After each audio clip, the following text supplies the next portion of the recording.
আজকে আপনাদের সাথে আমি ভেড়ার মাংস রেসিপিটা শেয়ার করছি। তো যে উপকরণগুলো লাগবে চলুন সেগুলো দেখে নেওয়া যাক।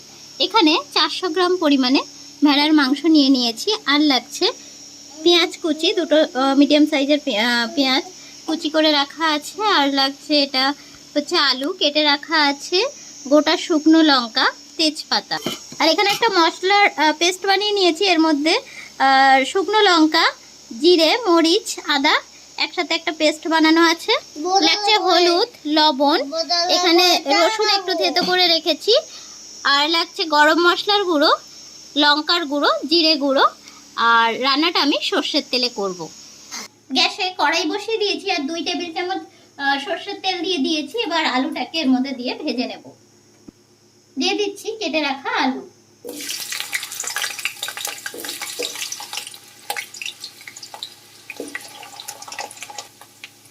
দিয়ে দিচ্ছি পরিমাণ মতন লবণ। দিয়ে দেব হলুদ গুঁড়ো। এবার আলুটাকে একটু সময় ধরে ভেজে নেব। আলুটা ভাজতে থাকছি আর এর মধ্যে আমি মাংসটাকে ম্যারিনেট করে নিচ্ছি।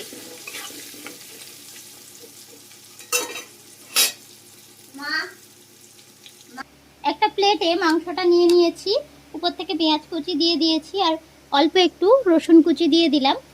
দিয়ে দিচ্ছি পরিমাণ মতন লবণ। এবারে পরিমাণ মতন দিয়ে দিচ্ছি হলুদ গুঁড়ো।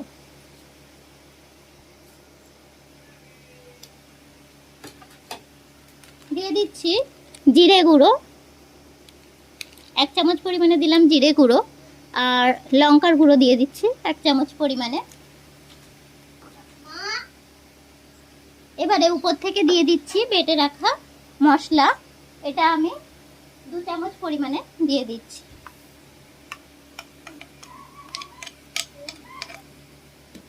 আর দিয়ে দেব সরষের তেল। জল পড়েছে এখানে জল পড়েছে। এবারে সবকিছু দিয়ে আমি খুব ভালো করে ম্যারিনেট করে নেব। আচ্ছা,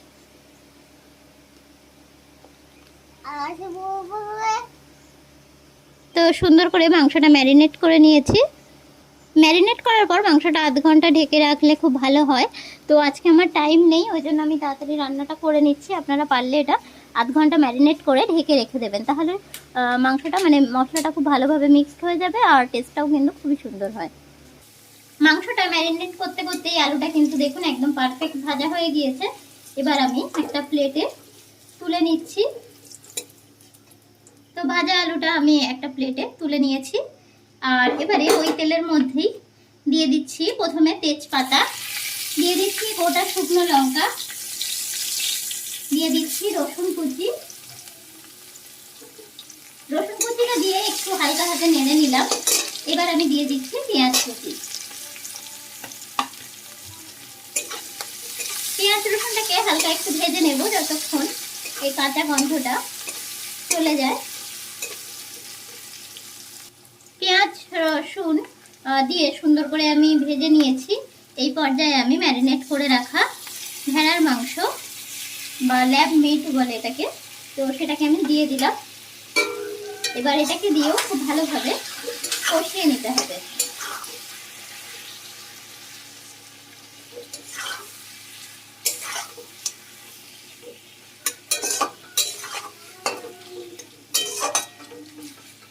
মাংসটাকে কিন্তু এবার একটু সময় ধরে মিডিয়াম টু লো ফ্লেমে ভালোভাবে কষিয়ে নেব।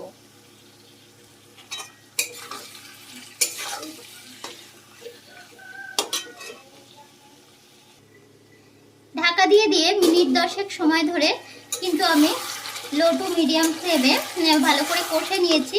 আর এটাকে কষতে কষতে কিন্তু মাঝে মাঝে নেড়ে দিতে হবে, না হলে কিন্তু তলায় লেগে যেতে পারে। দেখতেই পাচ্ছেন কত সুন্দর তেল বেরিয়ে গিয়েছে আর মাংসটাও কিন্তু অনেকটাই কষানো হয়ে এসছে। তো এই পর্যায়ে আমি অ্যাড করে দিচ্ছি ভেজে রাখা আলুগুলোকে। আলুগুলোকে দিয়েও আমি একটু কষিয়ে নিচ্ছি। তারপর আমি আবারও 3-4 মিনিটের জন্য বা 5 মিনিটের জন্য এটাকে লো ফ্লেমে ঢাকা দিয়ে রাখবো। আর এটা কিন্তু আমি একদমই প্রেসারে দেবো না, আমি কড়াইতেই রান্না করব মাংসটা, আর খেতে কিন্তু খুবই সুস্বাদু হয়। তো এবারও আমি আবার ঢাকা দিয়ে দিচ্ছি এটা। মিনিট 5 পরে ফিরে এসেছি, আর দেখুন একদম পারফেক্ট কষানো হয়ে গিয়েছে। এই পর্যায়ে আমি উষ্ণ গরম জল অ্যাড করে দিচ্ছি। আর এর মধ্যে কিন্তু আমি মানে মশলা ধোয়া যে মানে মাংস ম্যারিনেট করে রেখেছিলাম সেই পাত্রটা ধোয়া জলটাকেই আমি গরম করে নিয়েছি, আর সেটাকেই অ্যাড করে দিলাম। দেখুন ঝোলটা ফুটে উঠেছে, আর এই পর্যায়ে আমি এটাকে মিনিট 20 জন্য লো ফ্লেমে ঢাকা দিয়ে দিচ্ছি। যেহেতু আমি এটাকে কড়াইতে রান্না করছি, সেহেতু একটু বেশি সময় ধরেই লো ফ্লেমে এটাকে ঢাকা দিয়ে রেখে দেবো, তাহলে মাংসটা খুব সুন্দরভাবে সেদ্ধ হয়ে যাবে। 20 মিনিট পর ফিরে এসেছি। দেখুন গ্রেভিটাও বেশ অনেকটাই কমে এসেছে, আর মাংসটাও কিন্তু একদম পারফেক্ট সেদ্ধ হয়ে গিয়েছে। আর হচ্ছে এই পর্যায়ে আমি দিয়ে দিচ্ছি গরম মশলা গুঁড়ো 1 চামচ পরিমাণে।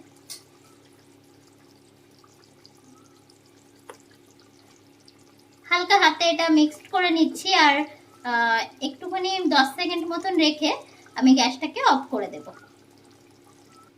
এবার আমি গ্যাসটাকে অফ করে দিলাম, আর আমার পারফেক্ট ভেড়ার মাংস একদম রেডি। এবার আমি সার্ভিং প্লেটে সার্ভ করে দিয়েছি গরম গরম ভাতের সাথে। এটা কিন্তু জাস্ট জমে যাবে। আমার এই রেসিপিটা যদি ভালো লেগে থাকে তাহলে অবশ্যই লাইক কমেন্ট শেয়ার করে দেবেন। সাথে সাথে আমার চ্যানেলের নতুন বন্ধু হলে চ্যানেলটিকে সাবস্ক্রাইব করে আমার পাশে থাকার অনুরোধ রইল। পাশে থাকা বেল নোটিফিকেশানটিকে ক্লিক করে নেবেন, তাহলে আমার শেয়ার করা সমস্ত নতুন রেসিপির আপডেট সবার আগে পৌঁছে যাবে আপনার মোবাইলে। ভালো থাকবেন, সুস্থ থাকবেন, আবার দেখা হবে নতুন কোনো রেসিপি নিয়ে।